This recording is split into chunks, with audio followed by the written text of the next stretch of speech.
Üdvözlök mindenkit, a Szabó Zsolt vagyok, és az előadásomban arról fogok beszélni, hogy a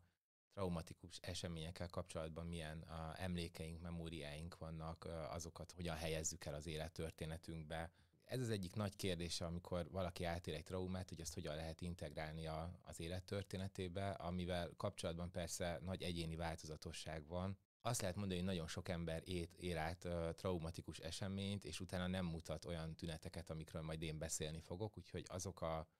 azok a jellegzetességek, amikről én beszélek, azok lesznek, amikor a trauma valódi pszichológiai sérüléssel jár. Azt nehéz megmondani, hogy ez kinél és miért jelentkezik, az biztosan megmondható, hogy van, akinél nem, van, akinél igen, de nem törvényszerű, hogy így fog kinézni majd egy traumatikus eseménynek a narratívája, a traumatikus eseményről való történet. A trauma nehézségeivel kapcsolatban nyilván sokkal több mindent is ki lehet emelni. Én 6 dologról szeretnék beszélni, és utána majd szeretném megmutatni, hogy lehet ezeket, tehát hogy lehet a megoldás felé haladni, vagy hogy lehet nem is az, hogy jobban kezelni, hanem mi az, amikor azt látjuk, hogy a traumatikus történet egy picit jobban be van már illesztve valakinek az élettörténetébe. Ugye az első jellegzetesség, amiről beszélni fogok, az éppen az, amikor a traumatikus történetről nincsen történet valójában. Tehát ez az elmesélhetetlensége a traumának, és ezáltal a kapcsolódásnak a problémája. A második jellegzetesség, amiről beszélni fogok, amikor a traumatikus eseményről ugyan vannak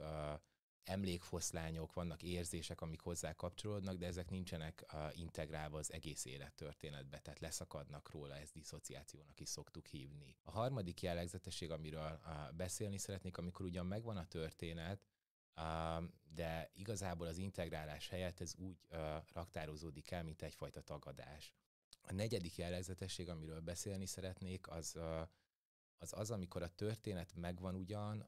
és van is gondolkodás a történettel kapcsolatban, de ez a gondolkodás medőnek bizonyul, tehát hiába próbálja a traumát átélő személy megérteni, hogy mi történt vele, hiába próbál magyarázatokat találni rá, igazándiból ez nem sikerül neki. Ezt ruminációnak is szoktuk hívni, amikor folyamatosan azon gondolkodik, hogy miért történtek az események, de igazából nem jut megoldásra. Az ötödik jellegzetesség, amiről szeretnék beszélni, a problémás traumatörténetekkel kapcsolatban az, hogy úgynevezett ilyen összetört vélekedések jelennek meg benne a világgal és a világ működésével kapcsolatban. A hatodik pedig a növekedésnek a paradoxonja, tehát amikor megvan a traumatikus történet, igazándiból vannak is pozitívumok hozzá kapcsolódva, csak ezek a pozitívumok is járnak bizonyos nehézségekkel. Szóval az első jellegzetesség, ami a traumát eltélt emberek közül sokaknál megjelenik, az, hogy elmesélhetetlen ez a trauma. Itt egy szép irodalmi példát hozok, a Vonnegut-nak az 5-ös számú Vágóhídban. Ugye a Vonnegut a II. Világháborúban harcolt az amerikai hadseregben, és hadifogságba esett Németországban, és éppen Dresdában volt akkor, amikor Dresdát lerombolták, lebombázták, gyakorlatilag a földet tették egyenlővé. És azt mondja a Vonnegut így utólag visszaemlékezve, ez már jóval később az eseményeket követően, hogy amikor hazajött a háborúból, akkor azt gondolta, hogy igazándiból könnyű lesz írni egy könyvet arról, ami történt vele, hiszen nem kell semmi más tennie, mint leírnia azt, amit átélt, az bőven hát érdekes, izgalmas, hátborzongató az emberek számára, és akkor utána találkozott azzal a problémával, hogy hazaért, megpróbált volna írni egy könyvet erről, és azt mondta, hogy gyakorlatilag nincsenek szavak, nem tudja elmesélni a történteket, nem jut eszébe semmi róla. Más előadásaiban azt mondja, hogy elmentünk a háborúba, visszajöttünk, de a kettő között egy tátongó lyuk van, csak nem emlékszem rá egész pontosan, hogy mi történt. Tehát igazából egy nagy író is, amikor átélt egy traumatikus eseményt, azzal szembesül, hogy nem tud róla beszélni, nem tudja elmesélni, és ugye az idézetben, ami a dián látható, ott pedig azt mondja, hogy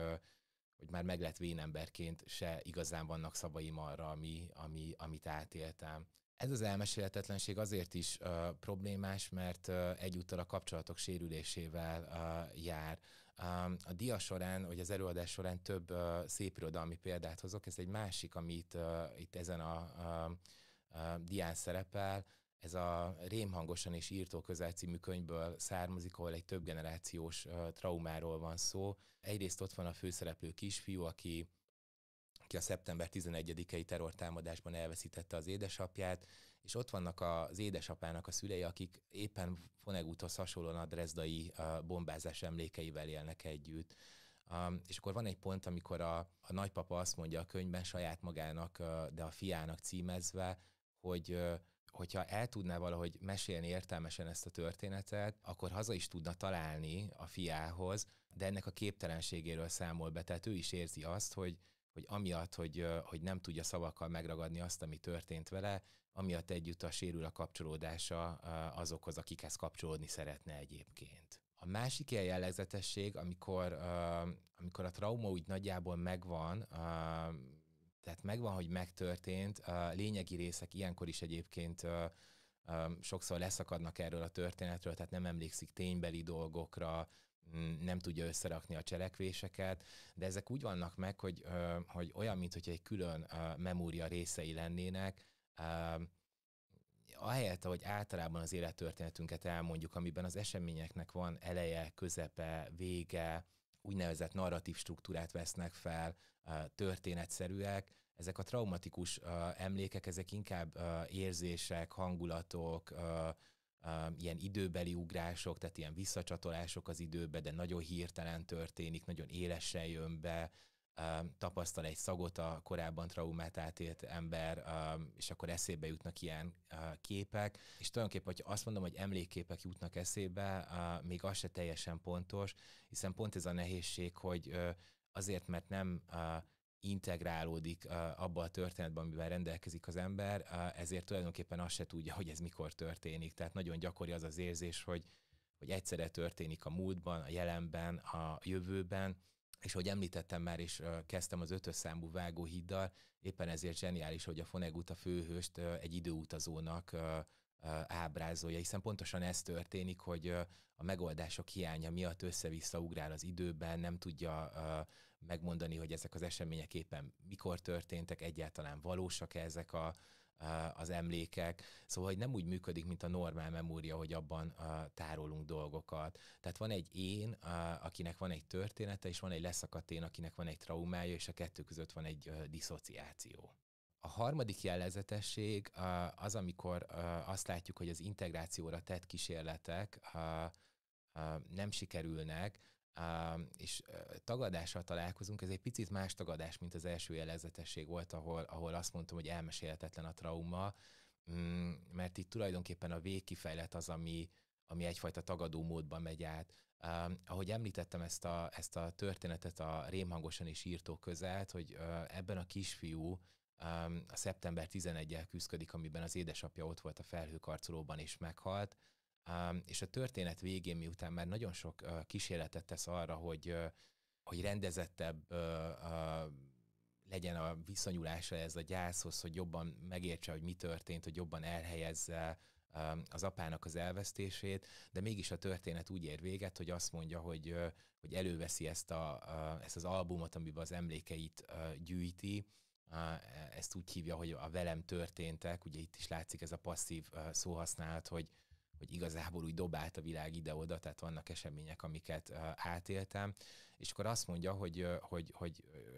ebben a füzetben megkeres egy képet, ezt egyébként betettem a prezentációba is, tehát ott is látszik. Ez egy nagyon híres kép volt szeptember 11-et követően, tulajdonképpen nehéz is így leírni szavakkal, ugye arról van szó, hogy a toronyba rekedt emberek kétségbeesésükben leugrottak a toronyból, és akkor előveszi ezt a képet, és azt mondja, hogy hát képsorozatot, amivel rendelkezik, és azt mondja, hogy elkezdem másik sorrendbe rakni a képeket, tehát nem azt, amikor már lefelé zuhan az ember, az lesz az első kép, és akkor utána jön a többi, és emiatt úgy tűnik, mintha fölfelé menne, és akkor azt mondja, hogy elképzelem, hogyha lenne több képem, akkor visszatenném az irodájába, a székére, leülne, visszakapcsolná a számítógépét, visszafelé menne, hazafelé indulna, ugye az apukájáról beszél, nem ő van a képen, vagy nem tudja, hogy ő van a képen, de azt mondja, hogy akkor visszajönne hozzám, bejönne a lakásba, leülne az ágyamra, visszafelé megpuszilna, visszafelé bemenne a fürdőszobába, visszaborotválná a szőrt, a borostát az arcára, és így fejezi be a könyvet, az az utolsó sor, hogy élhettünk volna biztonságban. Tehát, hogy az van, hogy megpróbálja ugyan az egész könyv során így integrálni azt, ami történt vele, de végső soron mégiscsak van egy tagadás, hogy vissza kellett volna csinálni, meg nem történté tenni, ami van vele. Egy teljesen más, de talán sokak számára ismert epizód a Casablanca című romantikus filmben, amikor a zongoristát arra kérik, hogy játsszon el egy dalt, és ez a dal úgy kezdődik, hogy muszáj emlékezned arra, ami történt. Ugye ez is egy trauma, és ez is egy paradoxon, hogy el is akarja felejteni a traumát az ember, meg nem is tudja elfelejteni, hiszen az esemény súlya miatt az nem igazán létezik, hogy kiszáműzi az életéből, és nem foglalkozik vele. Tehát, hogy ez a paradoxon itt, hogy emlékezned kell, és közben igazából azért arra vágynál, hogy meg nem történt étel. Tehát ez a két mondat, hogy élhettünk volna biztonságban, meg muszáj emlékezned rá, ez jól mutatja ennek az összecsapását. Tehát ezek a szép irodalmi példák nyilván tűnhetnek elvontnak, de hogy lássuk, hogy ez mennyire aktuális, csak pár héttel, hónappal ezelőtt a híres humorista Kovács András Péter adott egy interjút, amiben az ő saját traumájáról beszél. Ugye ő egy alkoholista apával nőtt fel, és akkor ezt most így egész nyíltan képviseli mindenfelé, és akkor ő is azt mondja, hogy nagyon sok ideig, évtizedekig úgy voltam vele, hogy nincs nekem ezzel semmi dolgom, megtörtént, lezártam, megy tovább az életem, nem befolyásolja azt, ami történik velem, és akkor mondja ő, hogy ez a fajta tagadási kísérlet, ez kudarcba fullad, mert elkezdi észrevenni azt, hogy hat rá az, ami történt, hogy a mában is aktuális kérdésekkel jár együtt, hogy olyan kihívások kapcsolódnak hozzá, amikkel muszáj foglalkoznia, hogy a saját jelenlegi boldogsága is függ attól, hogy megküzd ezzel a történettel, és elhelyezi-e valahol a teljes egészbe, tehát hogy képes-e integrálni ebbe az egészbe. Az a jellegzetesség, amitől sok minden függ, de ugyanakkor nagy problémát is okoz, nem túl szerencsés kifejezése, de a jó és a rossz trauma történeteknek is a jellegzetessége, csak egy picit máshogy, hogy mindig, hogyha valaki egy traumát átél, akkor az egyik fontos dolog, amivel meg kell küzdeni, hogy miért történt ez az egész, hogy mi a tanulsága ennek az egésznek. Ezen a dián például egy olyan idézetet hozok, ami szintén egy könyvből származik, ahol az egyik főszereplő azt mondja, hogy lesz egy kivégzés a napokban, és a férfi, akit kivégeznek, ő neki a bűne az, hogy megölte a mi lányunkat. És akkor hosszabban beszélnek a könyvben, ezt most ugye nyilván nem raktam rá erre a prezentációra, de hosszabban beszél egy másik hölgyel arról, hogy mit gondol erről az egészről, mit érez a férfival kapcsolatban, hogy reagál a férje, ez ugye nagyon érdekes, mert mutatja azokat a jellegzetességeket, amikről beszéltem korábban, hogy a férje az teljes tagadásban van, tehát azt mondja ennek a nőnek egy nap, hogy mostantól kezdve nem akarok többet hallani erről az egészről, tudom, hogy volt egy lányunk, ez a lányunk ez feltehetően meghalt, de én nem szeretnék erről többet beszélni, és akkor a nő egyedül marad a történetével, és azt mondja végül ennek a hosszú párbeszédnek a végén, hogy tulajdonképpen egyfolytában csak azon jár a fejem, hogy mi is lehet a tanulsága ennek a történetnek, hogy mi lehet az értelme ennek a történetnek. Azokban a traumával kapcsolatos történetekben, amik még nincsenek megoldva, bármit is jelent az, hogy meg lehet oldani egy traumatikus eseményt, abban az a probléma, hogy ez a kérdés, ez, hogy mi a tanulsága a történetnek, mi az értelme a traumatikus eseménynek, ezt tulajdonképpen nem sikerül megválaszolni. Nyilván az a kihívás egyébként ebben, hogy a legtöbb ilyen történetben nem is igazán van válasz erre a kérdésre. Tehát, hogy az a probléma, hogy miért történt ez az egész, és gyakran tényleg értelmetlen, vagy egyszerűen csak annyira rossz válaszok vannak rá, hogy azokkal nehéz mit kezdeni, vagy azok nem a megoldás felé juttatnak. Tehát valóban egy nagy kihívás az, hogy lehet egy trauma történetnél valami fajta értelmet találni neki, okot találni neki. Egy nagyon híres traumakutató,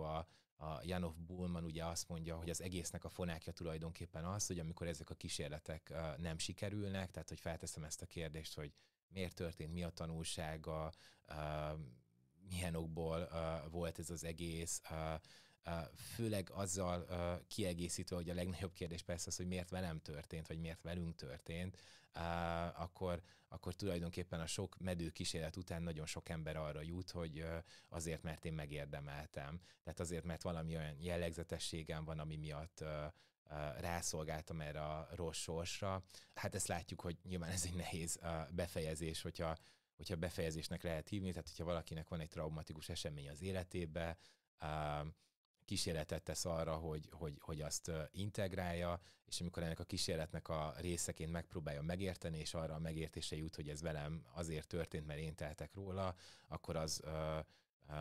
igazából számos más problémához vezet. Például nagyon jól látszik egyébként az, hogy a saját magukat hibáztatók, azok rengeteg szégyen, bűntudatot, negatív érzelmet élnek át, saját magukra vonatkozóan, tehát azon gondolkodnak, hogy mit tehettek volna másképpen, szégyelik magukat amiatt, ami velük történt. Szóval hogy az van, hogy ez egy nagy kérdés, hogy mi az értelme ennek, de a választól függően, hogyha mondjuk a válasz az, hogy megérdemeltem, akkor az egy problematikus válasz erre a kérdésre. Szintén a Janov Bullman, ugye ez egy összekapcsolódó dolog, hogy azt mondja, hogy nem csak az történik, hogy felteszem azt a kérdést, hogy miért történt ez a dolog, és nem csak az történik, hogy utána arra jutok, hogy azért, mert én megérdemeltem, hanem azt mondja Janov Bullman, hogy ezzel együtt, amikor a trauma megtörténik, akkor egy csomó olyan feltételezésem a világról összetörik, amelyek addig segítették az én létezésemet. 3 nagyobbat emel ki, ezekhez vannak kapcsolódó feltételezések, de a 3 nagy az, hogy a világ alapvetően egy jóságos hely, vagy egy jóindulatú hely, a világnak van értelme, tehát a világban történő események értelemmel bírnak, és nekem magamnak pedig van értékem, tehát hogy én egyénként egy értékes valaki vagyok, és az történik a trauma átélését követően, hogy ezek a feltételezések összetörnek, a világ ártalmas helyé változik, az értelem és a koherencia összeesik benne. Itt is hoztam egy irodalmi idézetet, ami rajta van a dián, hogy azt mondja itt a szerző, hogy tulajdonképpen elég hamar megtanultuk egy abuzáló, erőszakos apa mellett, hogy a világban nincs koherencia, hogy mindenki a tragédia felé halad tulajdonképpen az értelmében, és azt is nagyon hamar megtanultuk, mondja ő, hogy nincs saját magunknak se értéke, tehát valahogy úgy fogalmaz, hogy bármilyen ambíciónk is volt, azt nagyon gyorsan kiölte belőlünk az a világ, amit ez az abuzáló, erőszakos apa teremtett a számunkra. Amit még említettem az elején, hogy megint csak egy problémás jellegzetessége a trauma történeteknek, az a növekedésnek a paradoxonja, mert nagyon sok traumával kapcsolatos kutatás az azt mutatta, hogy a traumából származhatnak előnyök, tehát vagy egyfajta növekedés, hogy kijövök belőle, erősebbé válok, az értékeim megerősödnek, vagy olyan értékeket találok, amiket korábban nem tudtam. Csak az a probléma, hogy ennek a növekedésnek is van egy olyan paradoxon hatása, hogy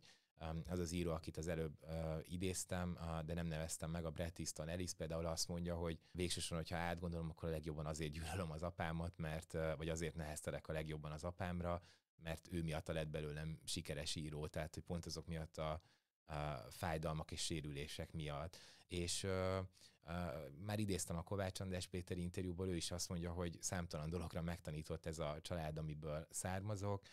Tulajdonképpen ezeknek köszönhetem a sikerességemet, emiatt lett belőlem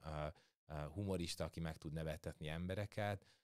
de hát azt mondja, hogy minden sérüléssel együtt, ami ezzel járt. Ugye innen jó kérdés az, hogy akkor van-e olyan trauma történet, ami befejezetnek tekinthető, tehát hogy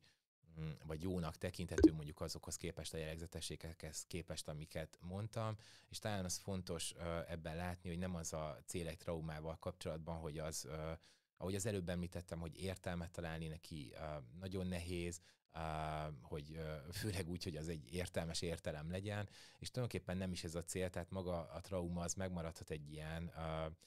töredezett, zavaros, értelem nélküli epizódként az emberi életben, inkább az a cél, hogy szerves része legyen ennek a történetnek, tehát legyen vele olyan munka végezve, aminek a végén van némi megértés, de a megértés alatt például azt lehet gondolni, hogy megérteni azt, hogy azokat a szörnyűségeket, amiket elkövettek velem szemben, azok az elkövetőről szólnak, ettől még nem kell elfogadni, vagy ettől nem, ez nem az elfogadás jelenti, hanem azt a megértést, hogy nem én vagyok a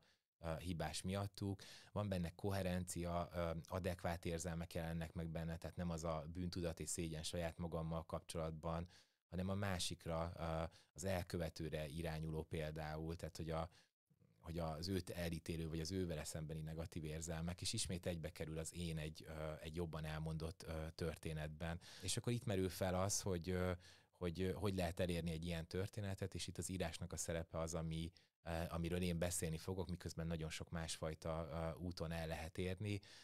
Ugye a Vonnegutot már többször mondtam, hogy amikor megírta végül az 5-ös számú vágóhidat, ami így a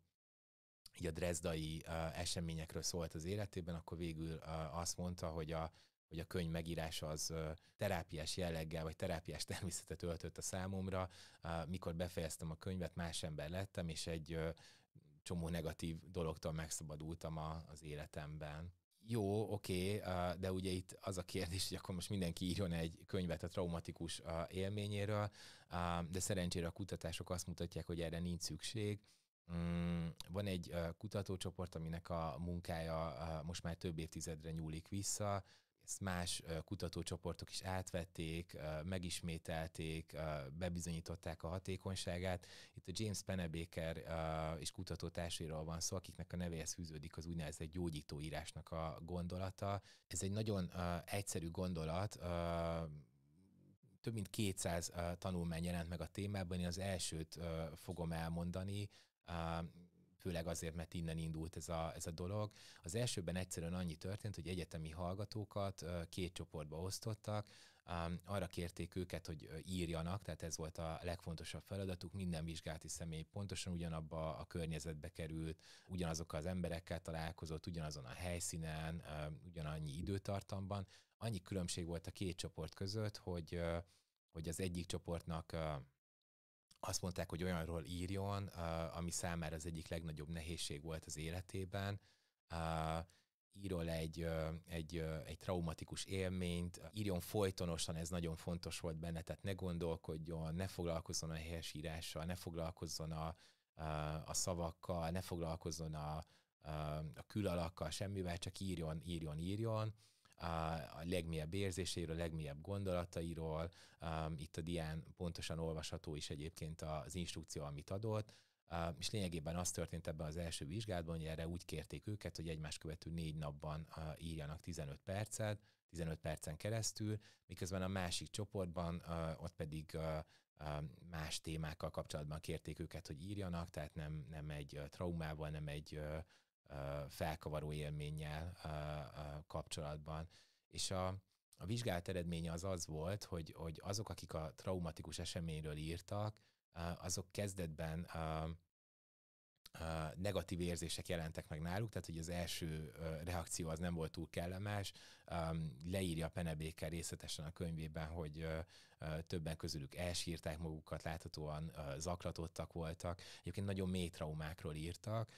és aztán utána ami érdekesebb volt, hogy nyomon követték az életüket. Itt az első vizsgálatban pár héten keresztül, de aztán utána volt, amikor hónapokon, éveken keresztül, és végül is mindig azt az eredményt találták, hogy aki részt vett ebben a gyógyító írásban, tehát napokon keresztül folytonosan írt egy traumatikus eseményről,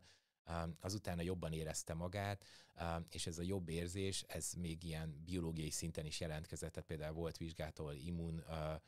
reakciókat vizsgáltak, és még hónapokkal később is jobban voltak azok, akik írtak. Az, hogy ez miért van így, tehát az, hogy ez így van, arra nagyon sok bizonyítékunk van.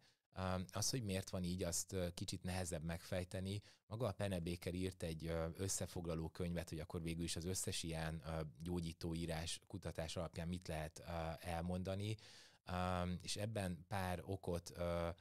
próbál megnevezni arra, hogy a gyógyítóírás miért ilyen hatékony, miért ilyen hasznos az emberek számára. Az egyik, ami nagyon jól kapcsolódik azokhoz a témákról, amikről beszéltünk, hogy az, hogy egy történet struktúrába helyezi, valaki azt, ami történt vele, az egyúttal segíti abban, hogy értelmet, koherenciát adjon neki, adjon az eseménynek, tehát hogy jobban megérti, jobban reflektál rá. Például egy nagyon érdekes dolog volt, hogy ahogy írtak, ahogy többször írtak a történetről, úgy például a perspektíva is változott a történetben, tehát hogy először csak az első nap mondjuk leírták a történetet, utána a második nap már megpróbálták a szereplők szemszögéből elemezni, hogy az egyik, hogy miért csinálta ezt, aki csinálta, miért csinálta azt a másik, tehát megpróbáltak így kitekinteni, kicsit eltávolodtak az élménytől, tehát azzal, hogy leírták, azzal tárgyszerűbben, racionálisabban tudtak rátekinteni, és közben jobban meg is értették. És ebben igazából van két érdekesség. Az egyik, hogy csináltak egy olyan vizsgálatot erre a gyógyító írásra, amikor az egyik csoportot arra kérték, ami a klasszikus, hogy akkor írjanak a velük történt traumával, és úgy írjanak, hogy ez egy történet legyen eleje, közepe, vége. A másik csoportot pedig arra kérték, hogy írjanak traumatikus élményekről, de ilyen felsorolásszerűen, tehát ilyen listaszerűen, vázlatszerűen, tehát hogy úgy írjanak, hogy ne történet legyen. És hogy a pozitív hatások csak azoknál jelentkeztek, akik történetszerűen írtak, ami ugye egyértelműen arra utal, hogy itt ez a lényeg, hogy leírom, és azzal, hogy úgy írom le, mint egy történet, azzal elkezdem integrálni a többi dologba, ami történt velem, tehát egyszer csak elhelyezhető lesz a többi dolog között. A másik, amit a Pennebaker leír, és ami nagyon érdekes, hogy vannak olyan vizsgálatok, amik azt mutatják, hogyha képeket mutatunk embereknek, amiken ilyen arcképeket mutattak embereknek, és az arcképek felét, tehát véletlenszerűen az arcképek egyik részéről beszélniük kellett, tehát történetet kellett kreálniuk köré, a másik részéről pedig nem kellett beszélniük, és amikor pár héttel később megmutatták a képeket, és azt kérdezték, hogy ezek a képek benne voltak az eredeti képekben, amiket mutattak, akkor sokkal nagyobb pontossággal emlékeztek azokra a képekre, amikről nem mondtak történetet, ami egyébként egy meglepő eredmény volt. Szóval, hogy amivel többet foglalkoztak és történetet mondtak, pontosan azokra a fényképekre nem emlékeztek. És ezt úgy értelmezik a kutatók, hogy a képeknek a nyelvbe való áthelyezése elveszi a képnek az élét, hogyha ezt így lehet mondani, a képnek az intenzitását, és ugye ez azért kötődik a traumához, mert ahogy említettem, a traumának az a problémája, hogy nagyon gyakran a memória, vagy az emlék, ami van róla, az ilyen vizuális, érzékszervi, tehát szagokból, képekből, ilyen flashbackekből, ilyen visszaugrásokból áll, és ugye azt mondja a Pennebaker, hogy a történetbe való fordítása azért is hatékony, mert ezzel elrendezése és elfelejtése is elindul tulajdonképpen, tehát kevésbé intenzívé válik. Ebben nagyon fontos a változásnak a fontossága, tehát azt mondja a Pennebaker, hogy akkor látjuk, hogy ez jól működik, ez a fajta ilyen gyógyító írás, hogyha azt látjuk, hogy a történetben változnak például az érzelemszavak, változnak az értelmet kereső szavak, egyre több megértéshez járul, mert hogy önmagában az, hogy leírjuk, tehát ez is része ennek a történetnek, hogy önmagában az, hogy leírjuk, az nem feltétlenül jelent megoldást. Tehát végülis az a konklúzió annak, amit a Pennebaker csinált, hogy az írás segíthet, hogy ez tulajdonképpen egy mindenki számára elérhető eszköz, hiszen egy nagyon egyszerű instrukcióval működik a dolog, hogy részben az segít benne, hogy a leírása a történetté változik, részben az, hogy egy dinamikus jelleget ölt, tehát egy átgondolás van benne, egy változás van benne, egy távolítás van benne, úgy is fogalmaz a könyvében, hogy egy letöltése az emlékeknek, tehát olyan, mint hogyha lenne valami, ami nagyon a fejünkben lenne, és utána csinálnánk belőle egy dokumentumot, azt lementenénk a számítógépre, és innentől kezdve nem kéne vele foglalkoznunk. De azt is mondja, hogy vannak olyan emberek, akiknél ez nem működik, és ezt például onnan lehet látni, hogy a történeteik nem változnak az ismételt elmondások során,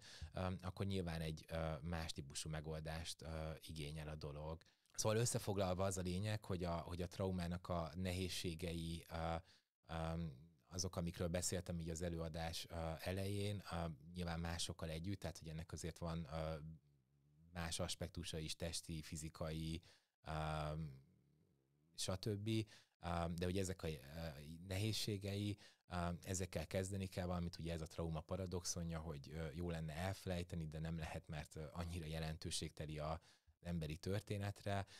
és az egyik megoldás ezek közül az, amit a Pennebaker ajánl, ami a gyógyító írás, hogy tulajdonképpen fordítsuk át történetbe, próbáljuk valamennyire integrálni, ami nem jelenti azt, hogy teljesen lehet, de azt jelenti, hogy